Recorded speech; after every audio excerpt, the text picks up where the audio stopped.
Hello, everyone, and welcome to today's SANS webcast, Mitigating Risks in Software Supply Chain Security, sponsored by Snyk. My name is Jennifer Lynn of SANS, and I will be moderating today's webcast. Today's featured speakers are Jake Williams, SANS Senior Instructor and Analyst, and McCully, Senior Sales Engineer. If during the webcast you have any questions for our presenters, please enter them into the Q&A window at any time. Please note that this webcast is being recorded and a copy of the slides and recording of the webcast will be available for viewing later today and can be found on the SANS registration page. And with that, I'd like to hand the webcast over to our presenters. Awesome. Hey, thank you so much, Jennifer. Really appreciate it. Super happy to see everybody on the line today. And I'm Jake from SANS, not Jake from that other place. I'm not wearing khakis today either, in case anybody's curious. But I am joined today by McCully from Snyk. And this is I understand, a well-traveled presentation on software supply chain security, and yet doing something a little bit different today, kind of kicking some stuff back and forth, as we have some discussions here. We're gonna have the questions window open, obviously as we're going, and if we see anything that is, first, please ask your questions here. If we don't get to them in line, we'll try to catch them at the end. If we see anything that's topical, like directly to what we're going to talk about, we're just going to integrate it in and go. So Mick is an absolute wizard when it comes to this stuff. I'm so excited to have him with us today. Mick, I want to turn it over to you and to introduce yourself to the audience. Awesome. Thanks, Jake. No, I'm just as excited to actually have this conversation and make it conversational. This is fun. I'm looking forward to it. Yes, I'm Mick McCully. I'm a field strategist at Snyk. So spend my time talking about Snyk, our focus, what we do, but I've also spent quite a bit of time focusing on the software supply chain and some of the risks associated with it in the details. So excited to share some of the information that's in here, have some discussions with yourself, Jake, as well as all the other participants on the call about all of the different areas and nuances and some of the elements that I think is definitely becoming very, very prominent.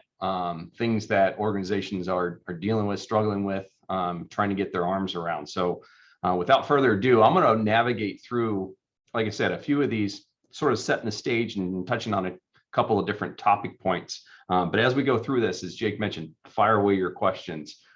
We definitely want this to be a little interactive. Cool. So as part of this, here's my plan. So what I wanted to do is to segment this into a couple of different sections. First one is going to be getting into a little bit of details. Why are we even having this conversation? Why the software supply chain? How did it become a thing? Like, why is it something that we're actually talking about? And then I think what we wanted to do is to jump in and talk about, so what is it? Like, what is it made of? What is this big beast that we keep talking about that actually encapsulates all of the different components of the software supply chain itself? Why are we now talking about the security? This one's probably more of a duh, Captain Obvious. There's a lot of security news that's circulating around, specifically around these, but I definitely want to cite some specific examples and talk about some of the nuances between them. We'll get into the risks themselves, like, where are these risks coming from? How are they being injected? What's those processes associated with it? And then last, we'll start to talk about, so like, what can we do? What can we do collectively? What can we do, within these organizations to start to tackle some of these risks and steps that you can start to take? This is a bigger topic overall. We'll definitely talk about some approaches and some best practices, but obviously it's something that probably warrants a much deeper level conversation in a lot of these areas.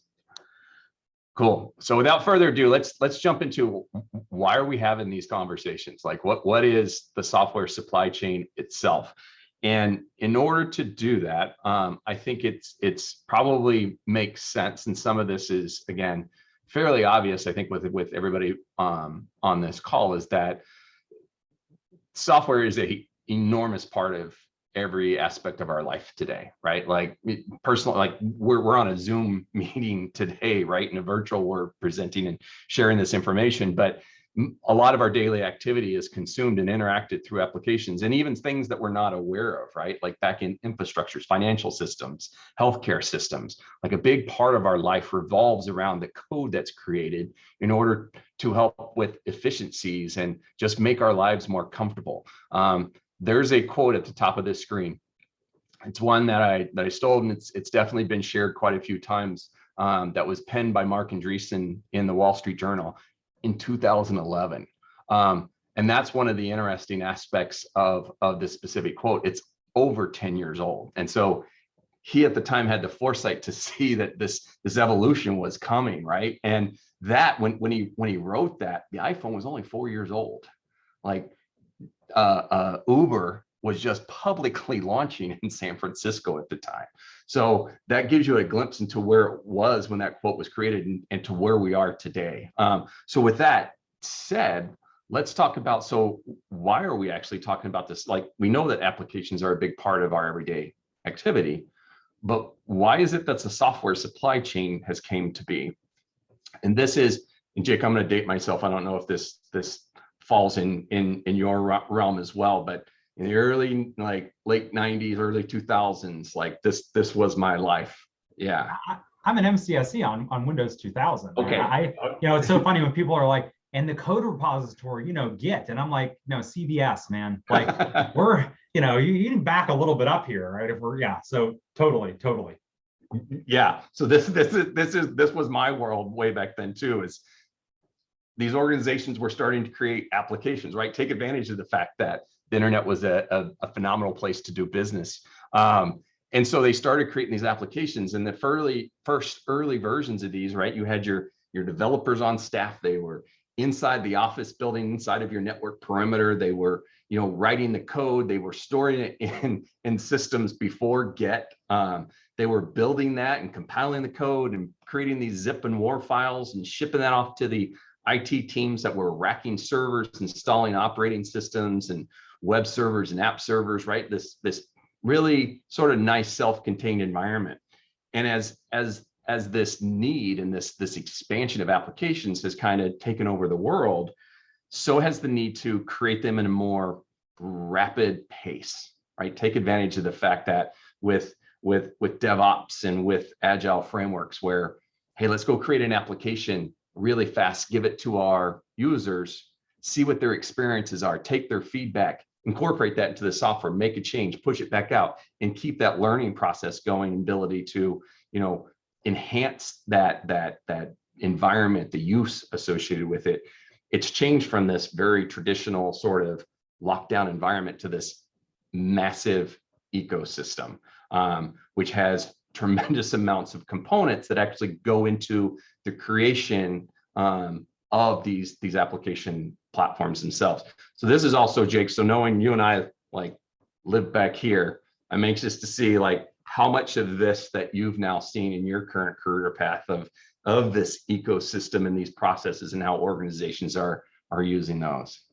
Yeah, no, so I recognize a good chunk of, I'd be lying to you if I said I'd used or bumped into every, technology on that, on the right side of the slide there. But I think that in and of itself probably is indicative of how crazy complex, things have gotten, between the incident response work and the red team work. I'm exceedingly, I don't want to pick on too many of these, but I'm exceedingly familiar with Jenkins for reasons. But I mean, to be fair, anything that's handling, your basically your build pipeline, orchestrating your build pipeline there, totally makes sense why a threat actor would go after that, right? I know a lot of folks are familiar with TeamCity as well. I see lots of these over here, and have seen several of them exploited. I've seen some of them improperly implemented, right? Is usually really, it's not the tool itself, it's how you're using the tool. I usually make the joke about hammering a nail with a snow shovel, right? You should if that's what you're doing, right, you should absolutely expect the thing to get a little damage. And in this context of security, yeah, I mean, that kind of means badness, right? So yeah. It's a very good, like that analogy makes sense, right? It's not necessarily the tool itself, it's how you use that tool that can sometimes be detrimental. So, and that's a perfect example of some of the things that I think we're going to be discussing here. Awesome. So what is the software supply chain? This is also a very interesting one. It's a very large question, right? That if I was to pose this to many different individuals across organizations across the globe, I would be very intrigued to see what the definitions of that entail. because it does mean a lot of different things to a lot of different individuals and what sort of it incorporates. Mick, even at a high level there, though, a lot of this for me, when I talk to clients, it depends on, do they develop custom software in-house? And that's one definition that they have. Actually, that's probably 8 different definitions they have as a result of that. And then you don't, you just consume software and use it. They have a foundationally different definition of what is software supply chain. And even how are they going to manage security around that? It's a valid point. It's not only what you're creating, it's what you're using and sort of how it interacts with your end product and how it becomes part of your organization. And it's how deep is it intertwined into those processes where it becomes the security risk and the risk associated with the organization. So that aspect of it is much part of the entire software supply chain itself. So with that said, like I like to kind of take a step back, level set it, and the way my mind works is I simplify things fairly significantly and then I build on top of it. And part of this is just to talk about, well, what is it? Supply chain. Again, pretty rudimentary. And a lot of this is very basic and simple. You've got the raw materials that you start with. You've got suppliers, because in some cases, you're not going to build everything yourself. Those wheels are a specialty. So let me go have an organization create them for me. They do much better job, and I don't have to do that myself. And in those cases, those individuals have their own supply chain. So you start to already see early in the process, you get these nested sort of interaction of where a risk in that process might introduce a risk into your process. Start to bring that together with your internal employees, right? They're human. their process and even the tools that they use, those tools might have been created by another entire software supply chain or other supply chain. And if they're using measuring sticks or weighing devices, like how they're calibrated, how they're built, like factors into your end result of your product. Mm-hmm. Look at the manufacturing process, the storage, distribution, all of these start to interject many different sort of handling, interaction, processes that are on top of it that make up this entire sort of, I'm going to start, farm to fork sort of analogy of creating some sort of end product. And if you look back historically, there's many examples of why knowing this, understanding that risk become extremely critical. I've got some, a couple examples of in 2006, there was an E. coli outbreak with spinach, right? There was this detection that was discovered, and understanding that the individuals that got sick happened to eat at restaurants. They were able to identify something that they had consumed, which was spinach. As part of that process, when the FDA and CDC got involved, they were able to backtrack. Well, where did it come from? How did it get there? Where's the manufacturing facility? Where did they get their products and supplies and the individuals involved in that process in order to trace it back to the originating farms? And when you think about that, it's like, that's amazing. They were able to go back to where those crops were harvested from, understand what the confinement of that risk was, to understand who was going to be impacted by that in order to take action. That aspect of that supply chain became a critical mechanism, in this case, potentially life and death implications of where it was critical to understand that. So those are just examples of like why all of that becomes extremely important. Yeah, definitely. And one a little closer to home here even is you may remember back the Saudi Aramco attacks, right? Suddenly as thousands or maybe even tens of thousands, actually tens of thousands of machines, end up needing to be reloaded suddenly and reacquired. Some of these, had firmware bricked, right? They needed to go get lots of hard drives, and simultaneously within a 2-month window of that, there have been major flooding, if I recall correctly, like in the Philippines, where they manufacture the spindles for those hard drives. And so if you remember, there was that time where like you couldn't get hard drives, right?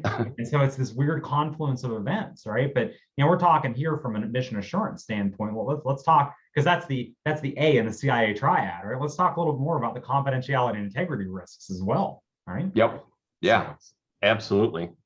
So take all of those concepts, those examples, and now let's apply them to software, right? Instead of a physical world, let's switch to that digital entity. And this is where you start to see how there's become like this growth and this need and these aspirations to have this sort of rapid deployment has created this entire sort of ecosystem supply chain now associated with the creation of those applications. Before you still had supply chain, but it was pretty confined and part of your internal sort of environment. It's expanded way beyond that, right? You've got the development, the coding, you've got your developers, they're using IDEs on their desktops, they're consuming any modern application, open source libraries, open source containers in order to automate those processes, right? Instead of rebuilding these components, like why not take something off the shelf that does that for me and I can simply layer my own things on it and build it in a much quicker sort of fashion. And that reuse concept is starting to bring in these outside components, just like suppliers in a physical supply chain, where those open source libraries went through their own development process before they made it to you. Take that, you layer in, well, you got to manage those collaborations with developers. There's this Git environment, which is this ecosystem to allow individuals to collaborate. There's permissions and controls. There's a lot of resources in there. There's the build process. And even this starts to get into a tremendous amount of additional elements that help automate that. You're using third-party plugins and processes and tools and environments in order to replicate that and automate it, do user testing, security testing, all of these different components to make sure that that end product that you build does and performs as you expect it to. And then even storage of that until it's actually delivered out to that end consumer. All of this starts to make up that software supply chain and starts to have all of these outside influences. The one thing, and Jake, I think this is an interesting aspect when I had this aha moment a few months ago, is when you look at the physical supply chain, that has like a definitive time frame associated with it. You can only build things so fast. You can only get so much things from suppliers. Digital has the potential to actually make a change here, be pushed out to a consumer, and within a matter of seconds, minutes, or even out, and global impact, right? Like we've seen some of this just recently. Well, I mean, you know, is it too early to poop on NPM a little bit? Feel free. Yeah, I mean, so you know, the Node IPC package, right? What we saw last week. You know, and by the way, too, for those that aren't necessarily, I know we've got a lot of folks in here from the SANS audience that may not be involved in DevOps or DevSecOps every day.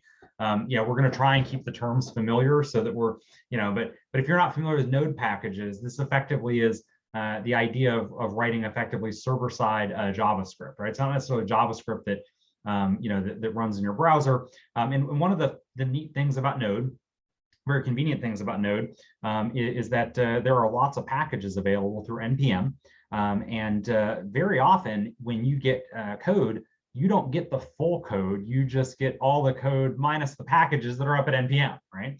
And so even if this was tested at a point in time, right, shipped to the consumer, right, with all those libraries, bear in mind, you're pulling the now version of those libraries. And this has had some interesting effects in the past, but, you know, with the Ukraine, well, let's call it what is the Russia invasion.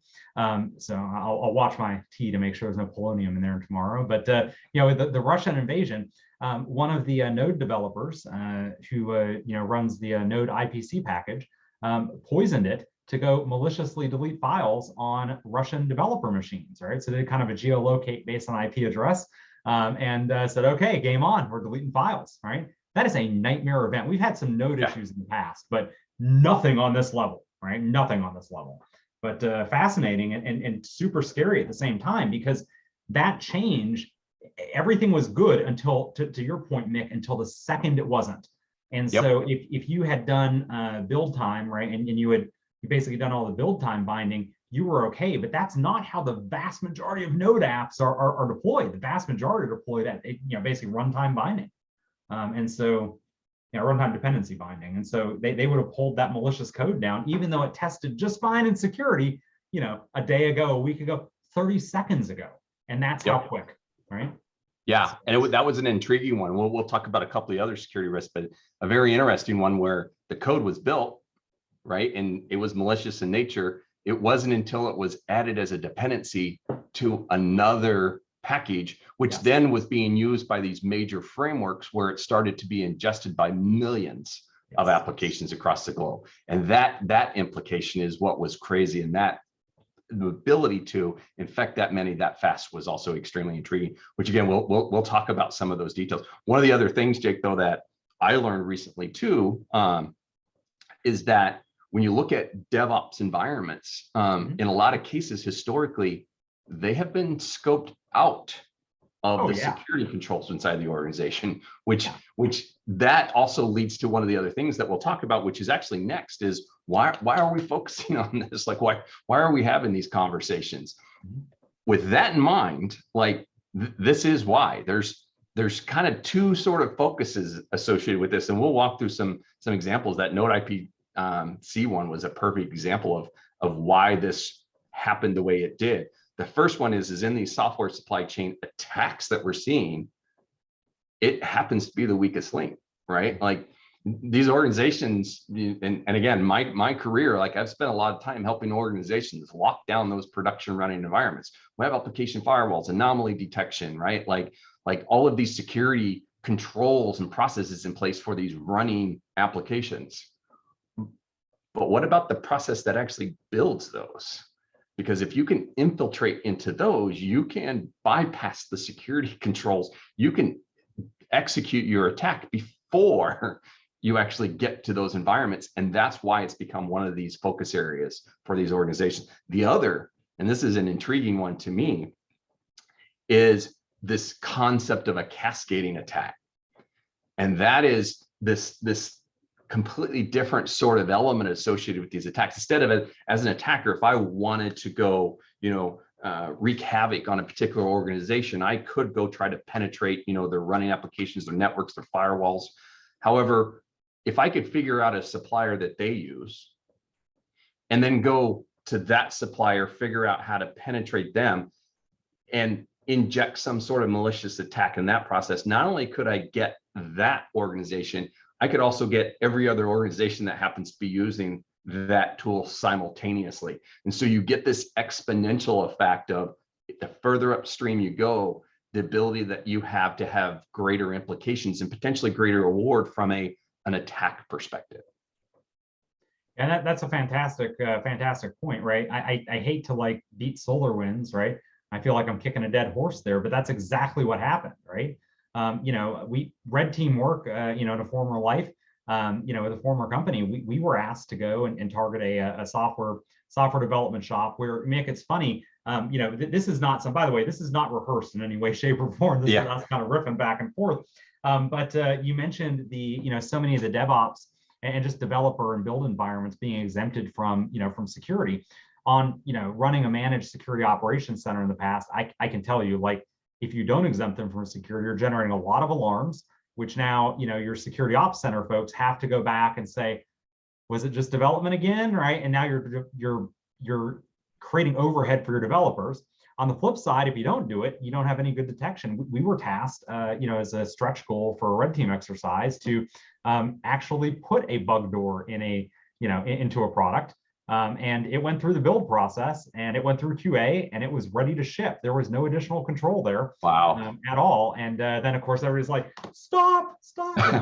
And the thing that they came away with, that organization said they came away with, was not the fact that it could be done. Like, everybody was clear that it could be done, but the ease with which it was done and the fact that there wasn't even a warning sign that they had. And to your point again earlier, it's because so many build environments are exempted.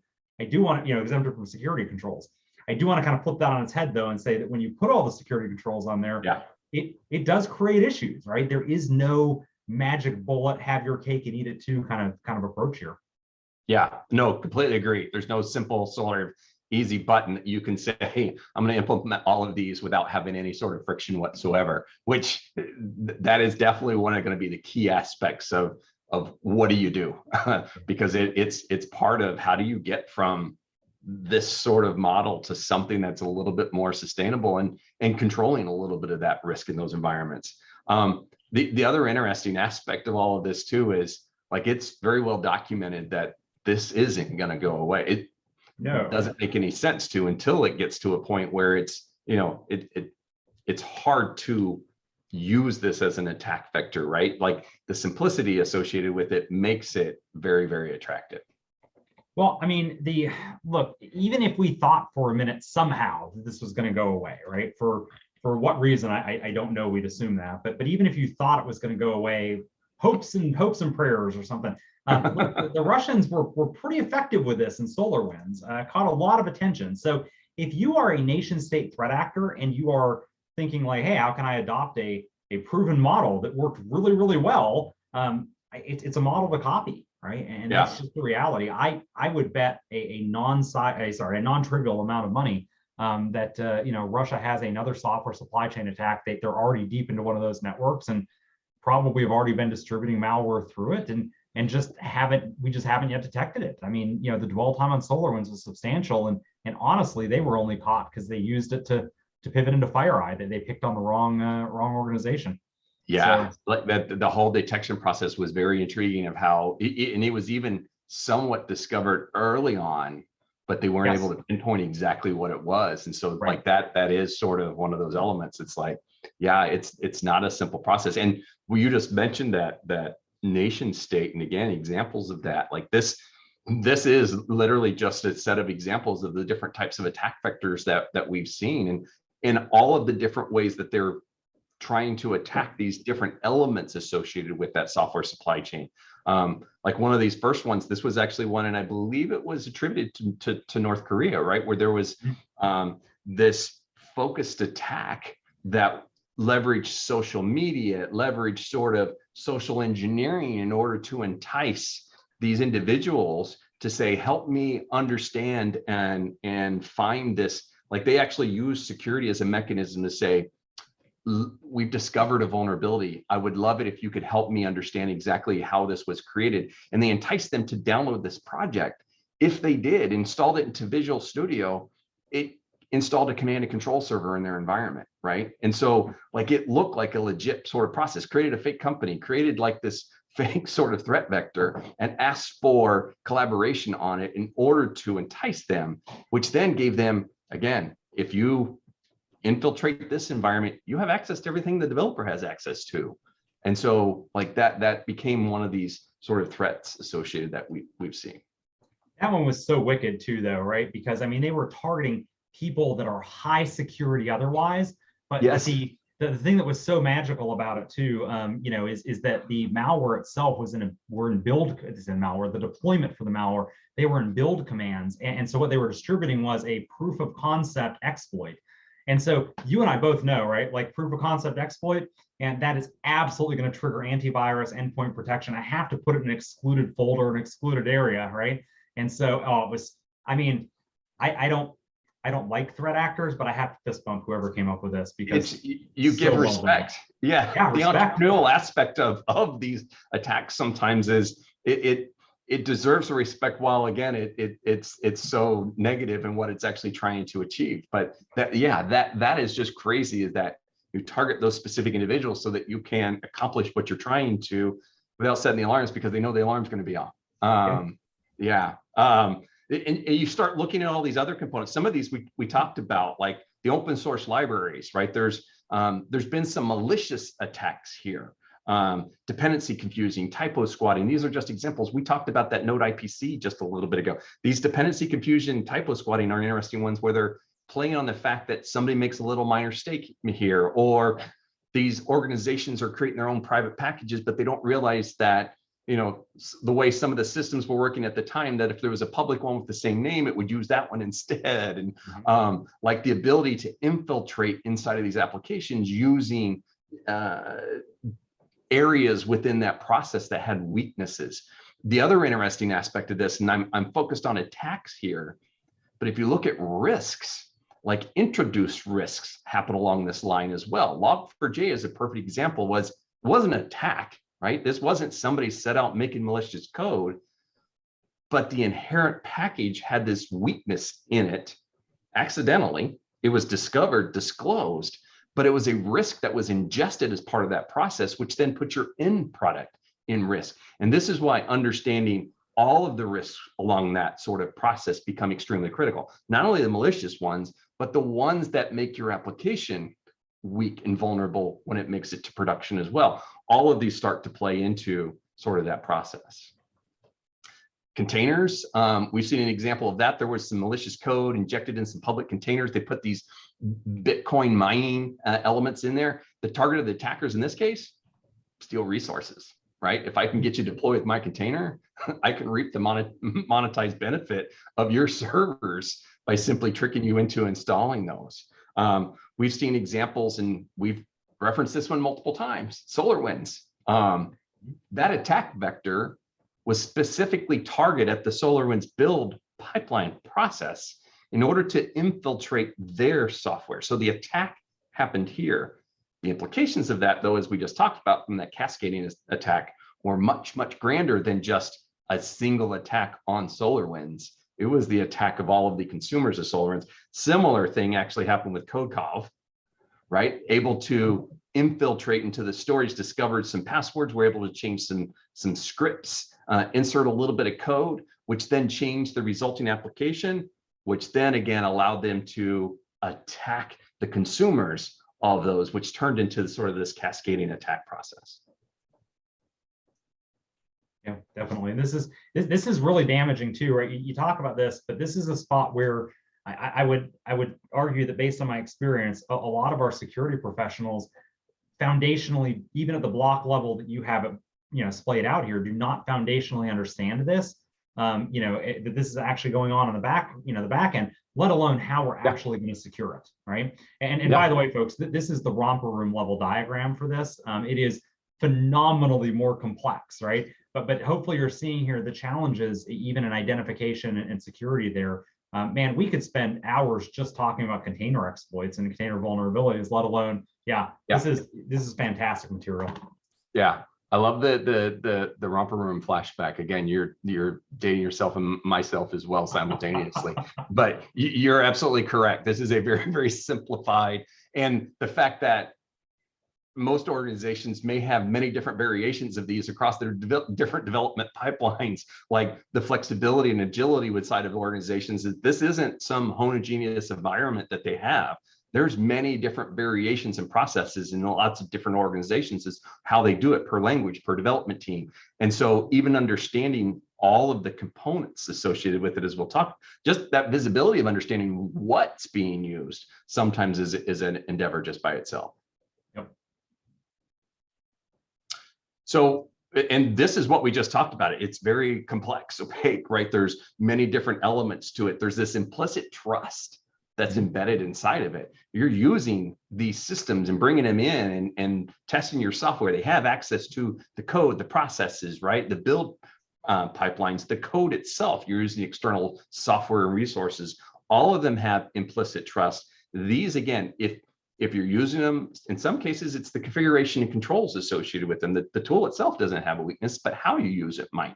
In some cases, it's the tool that might have the weakness that, again, puts your other systems and information at risk. All of these start to attribute to where these weaknesses are within this supply chain process. Mm-hmm.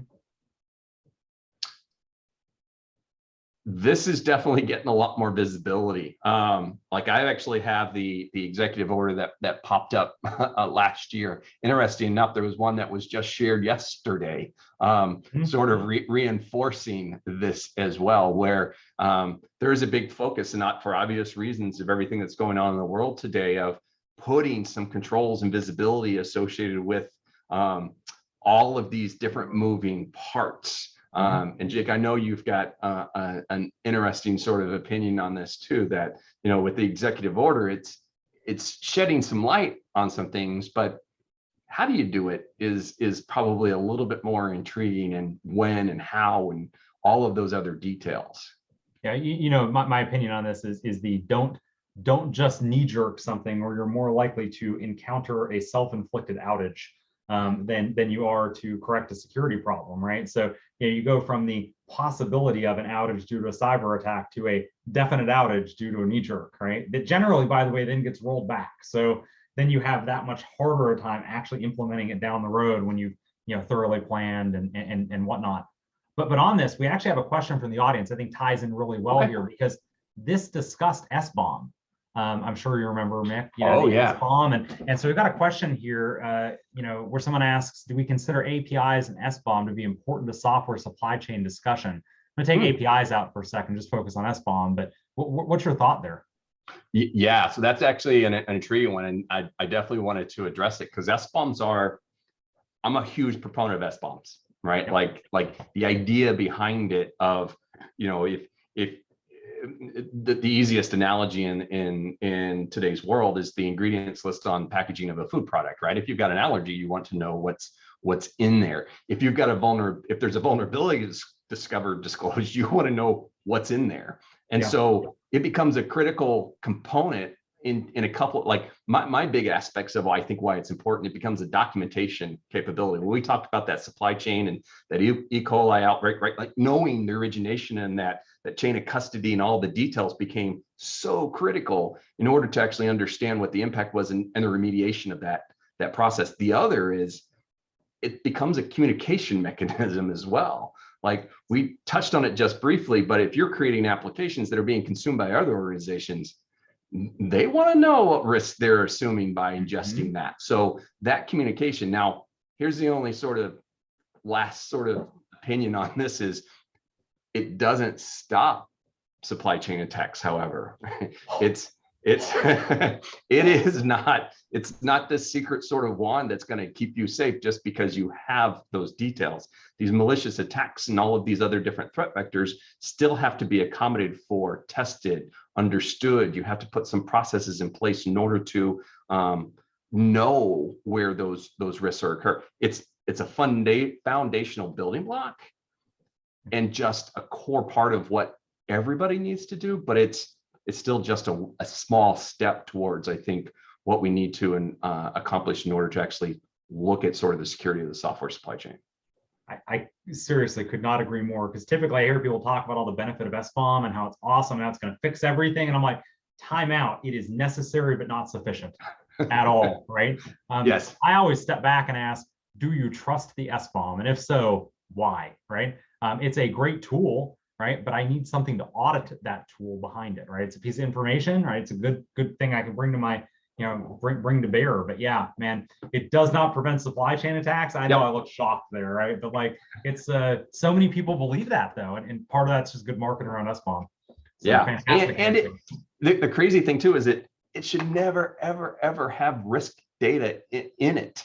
Like that goes against the use of an Sbomb. Like that's the other like important. Like it should stand alone by itself of just understanding of what is in there, the components. And arguably, and I think this is where the Sbomb is evolving, is even what was used to build it and the process associated with it. Because if you're buying a food product that it has meat in it, you want to make sure it was baked at the right temperatures before you actually consume it. So like those details of the process become extremely critical in order to understand what your risk is. Yep. We could talk another hour just about that alone. Whew, yeah. It definitely is it's an interesting, it is critical though, again, because you think of medical devices that are using open source packages, knowing, you want to be aware of something immediately and apply some sort of remediation strategy as soon as you can. And part of that is knowing all of those different components that are in there. Yep. So let's talk about the risk areas in the supply chain. I've kind of, again, very simple sort of control groups that we put around these different areas, but then to talk about, because I think this will help us evolve into what you can do, some of those steps that you can take. And if you start to look at these different areas, you're definitely going to identify, and some of these are probably fall out as being fairly obvious once we talked about those different sort of attack vectors, is you've got inherent risks in deliberate compromise of app dependencies, right? So understanding that risk of anything that you're ingesting as part of that building process in order to create your applications components. The open source libraries, is there an inherent risk inside of it? Was there a malicious, the node IPC, right? Like within hours of that being detected, it was a known risk that you should now make sure you don't have it. Two, you're not creating on top of those vulnerable, or malicious components. And so being able to react to that is extremely important, but you need to have that knowledge and visibility at any given time, which is, again, some of that Sbomb sort of focus and capability. The pipeline, this is, again, you hear about, we talked a little bit about securing the organization. This is part of the organization. And so putting those security controls around every element of that step and process. And I'm sure the developer's desktop probably have some sort of endpoint detection protection system in place. That's a component of supply chain security because that desktop is being used to create those entities. But there's also all of these other elements that go along with it, as far as the process, the controls. These Git repositories have keys to all of the open source, right? So putting the controls in place, multi-factor authentication, permissions like protected branch, all of these are controls that you can start to facilitate that, if done correctly, won't impede that process, but can start to give a little bit more of the risk mitigation as part of sort of that component, and knowing what's there and used, in addition to those third-party dependencies, right? Understanding what is that threat associated, what is that risk, that implicit trust, and how much trust can be put inside of those components, but also still having verification, validation, and understanding every impact associated with it. And there's several approaches that we'll transition into of what you can start to do in order to accommodate for those. I love this. I love the slide breaking this stuff down here. And by the way, folks, again, I just want to come back to, we're talking at a very, very, very high level here. But if you're not familiar with, for instance, like a CI/CD pipeline, that's effectively the components that we have up here, again, at a very high level. When next time you hear that word being thrown around, or the term being thrown around, this is what we're talking on. These are some of the risks. And even above this, right, on the build and out to the consumer, a bunch of this stuff gets automated, with orchestration tools, right? So a lot of the times there's, one event causes a trigger for another event. I commit code that starts a build that pushes it through SAST and DAST and IAST. And so there's all these different automated functions happening. And each one of these, dare I go back to security 101, but each one of these is increasing your attack surface, right? And so, again, Mick said something that I just want to hone back in on, because he talked about if done correctly, right? And I feel like that's got to be all caps. If done correctly, we can apply the appropriate controls around, automation isn't the devil, but certainly automating a bad process just makes a bad process faster, right? Yep, absolutely. There's just a couple others about what we can start to, and again, these are sometimes larger conversations, and I know we want to go through. It looks like there's some questions that are starting to pop up in here of different approaches that what we can do.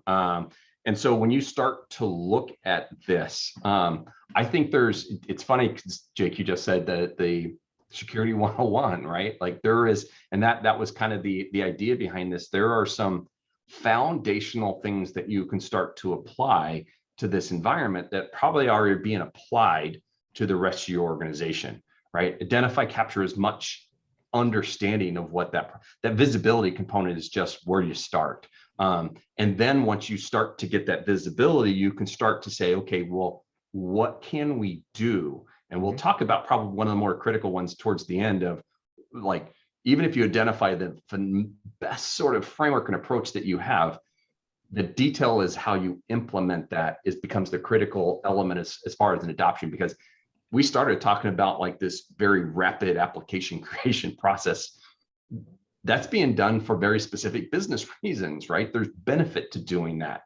You can't cut that, and double it by implementing these things. That's not gonna fly. It's not the way the world works. And so ensuring that if you do implement something, you have something that actually can be used, consumed by your organization. So there's a few examples. NIST actually has this. It's actually, I'm a big fan of the way that it's been put together with this software secure development framework, which breaks it out into a couple of different, sort of groups of protecting the organization, right? Like putting some of those security controls in place across that development pipeline, protecting the software itself, understanding the integrity as it goes through that software process. How can you trust that what you got was actually what was expected from the previous sort of step?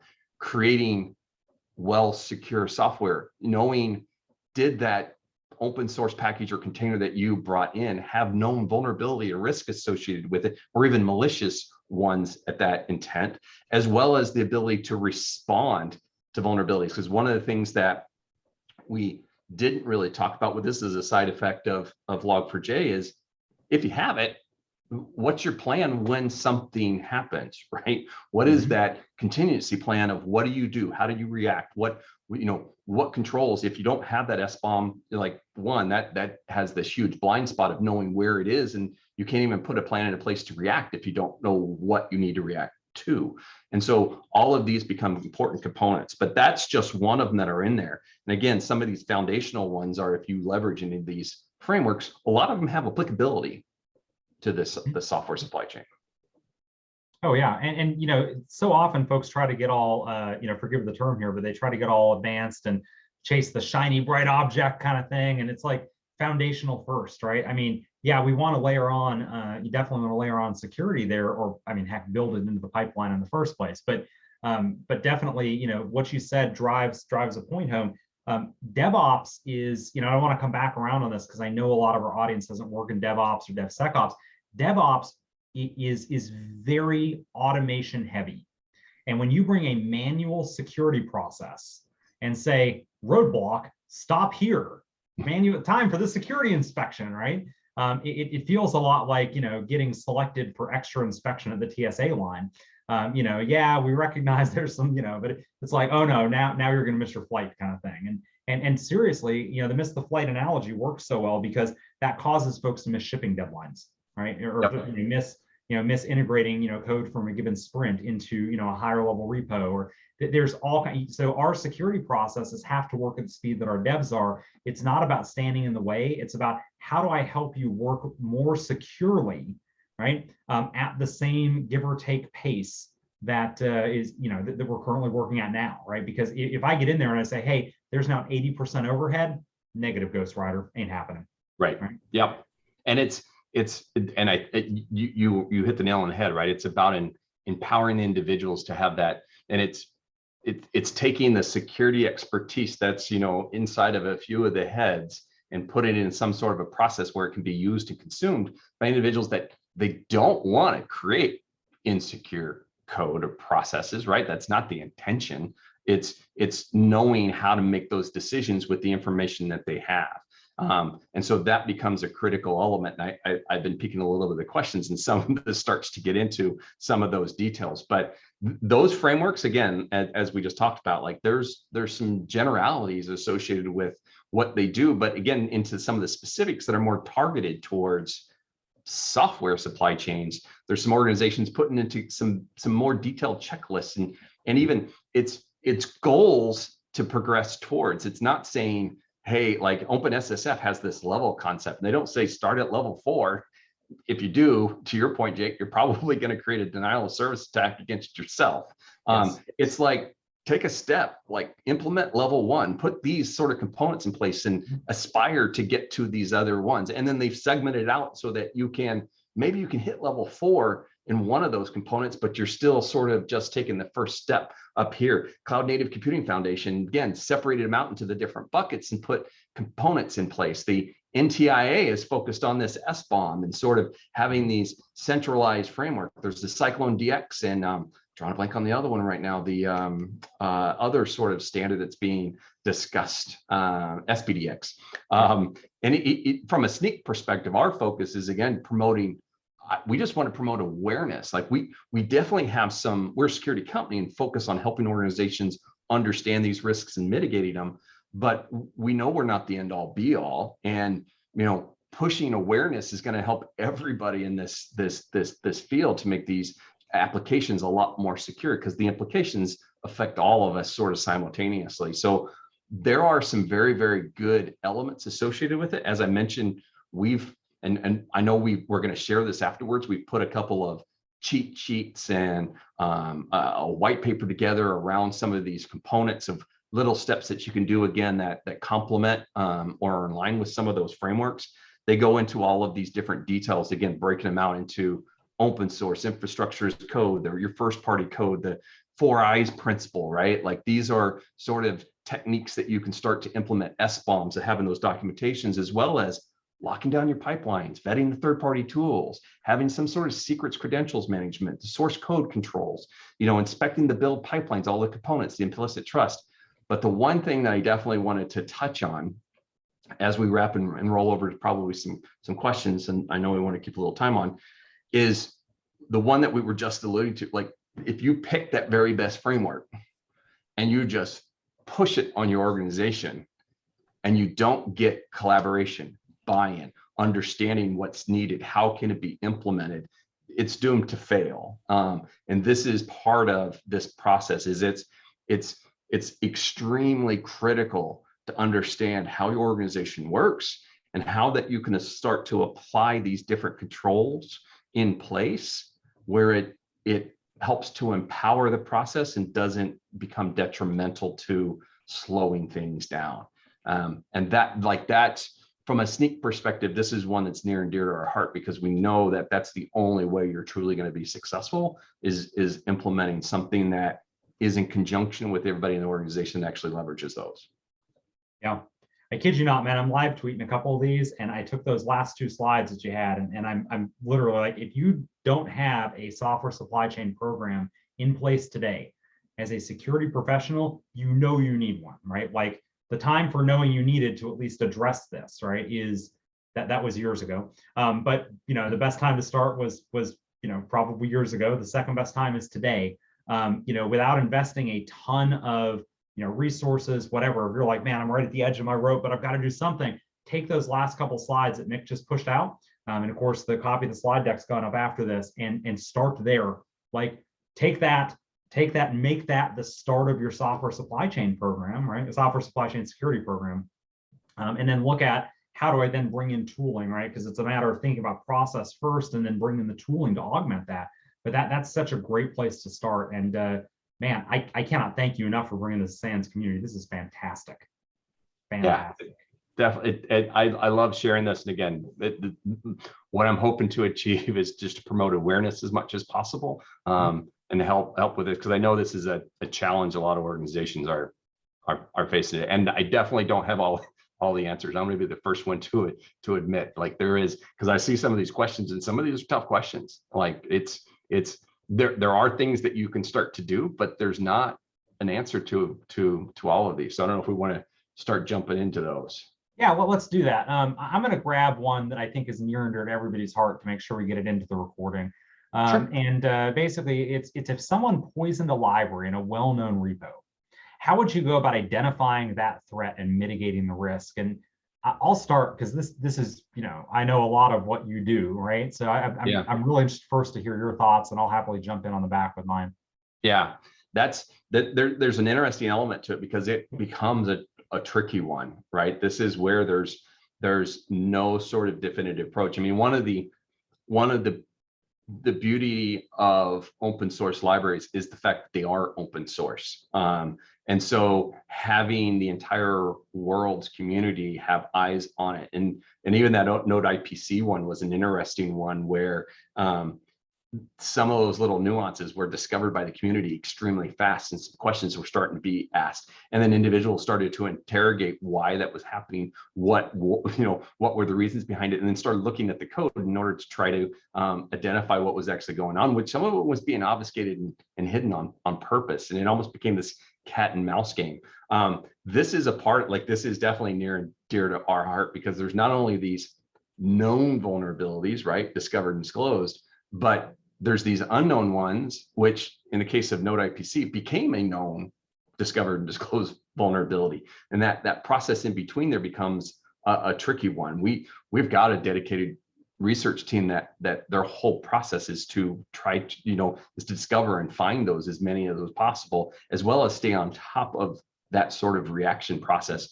There isn't sort of a magic wand associated with it, but there's definitely more and more that's being put into place, not only by vendors in the market, but also by the community itself, with this trust and attribution and inspection process. And some of these are going to vary between, especially in open source, the package managers and the processes associated with it. Some of it implemented a few more security controls than others have.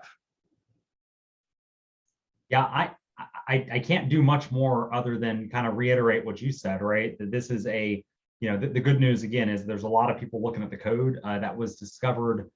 Some oddities were discovered fairly quickly. The obfuscation itself actually created some. I actually hold the belief that the fact that he obfuscated the code itself led to the discovery quicker.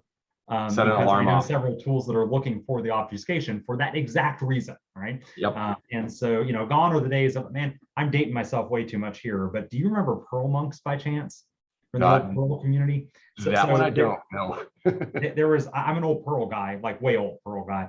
There was they had a competition every year where they would try to write the most beautiful Perl code. So like you'd have to write whole programs as one-liners and then try to figure out, like, people try to assess what the program did, and those days are gone, right? Like nobody's doing that. That's horrible for security. Don't be clever, right? And so that obfuscation actually led to it being detected a little bit better, or a little bit faster. But that even then, only because of tooling. It's because folks had tooling to detect that in their build pipelines. If you're relying on a manual process here, right? Even saying I did code review a week ago, a day ago, or whatever, if you're doing runtime or even at compile time, you're pulling a fresh copy, then yikes. I mean, so I think that the answer there is that you have to have tools that are working with your process. And if that process is pull a fresh copy now, then your tools had better be able to handle that now and detect either changes or now new risky code that you didn't know about before. Yeah, absolutely. Yeah, some of those controls putting in place of having a little bit more control over what is being ingested and used, and having that inspection of knowing what it was at that time, as opposed to just saying, hey, always go grab this new shiny version, and some of the components can definitely help adjust some of that risk. Yep. And so I've got a question here, and I'm going to editorialize into the question a little bit because I am. And asking if you provide a recommendation for where to find open source library vulnerabilities similar to the NIST CVE repository.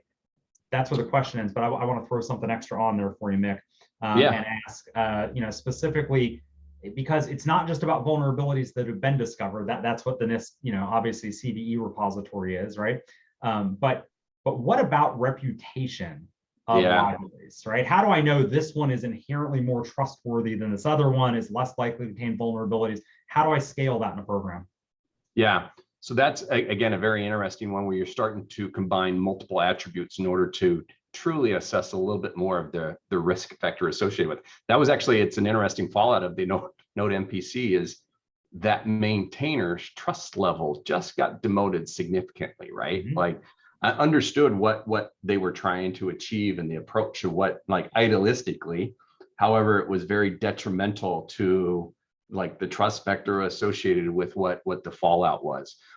It is some of the things that from a Snyk perspective, we're putting in place. And we've got this concept of a Snyk advisor, and that's some of the details behind it, is to help you understand the trustworthiness and what the threats are, but also giving some details associated with how often is it maintained? What about the reputation of the authors? What is their contribution, how active they are? And when was the last time this was touched? And so some of those elements become additional insight. It doesn't mean, again, that it's this magic wand, because I believe that Node IPC probably had a decent sort of trust level up until it was violated. And so there are ways that you can get ahead of it by, again, reducing the risk based upon some of those details. Doesn't mean it's going to be eliminated. And that's just security, because there's no such thing as 100% secure. But reducing the risk is always the end game associated with it. So we've started to implement those as well. And that's part of our whole end game, is to provide as much guidance into any security risk as possible when you're making decisions like that. That's what we want to do. It doesn't mean it goes away and that you don't need to continuously monitor it. But if we can give you some of the details of the risk early in the decision process, it can definitely assist with helping to remove a little bit of that overall risk. And when you said advisor, is that like I pick up the phone and phone a friend, or is that something that's integrated in my pipeline? No, if it is something that's publicly available, it's exposed through the web. If you just Google Snyk Advisor, it's something that you can get to, and you can do inspections of components at any given time by simply to pop into the library name. Yep. There you go. Awesome. Yep. Well, hey, we're right up at the top of the hour, Mick. This has been fantastic. I've live tweeted a bunch here, and certainly a bunch of huge findings here. I say findings, but great takeaways for the audience. I want to thank you and Snyk for bringing this content to the SANS community. It's been fantastic. And I'll turn it back over to Jennifer to close this out. Thanks, everybody. Appreciate it. Thanks, everyone. Yes, thank you so much, Jake and Mick, for your great presentation today, and to Snyk for sponsoring this webcast, which helps bring the content to the SANS community. To our audience, we greatly appreciate you listening in. For a schedule of all upcoming and archived SANS webcasts, including this one, please visit sans.org/webcasts. Until next time, take care, and we hope to have you back again for the next SANS webcast.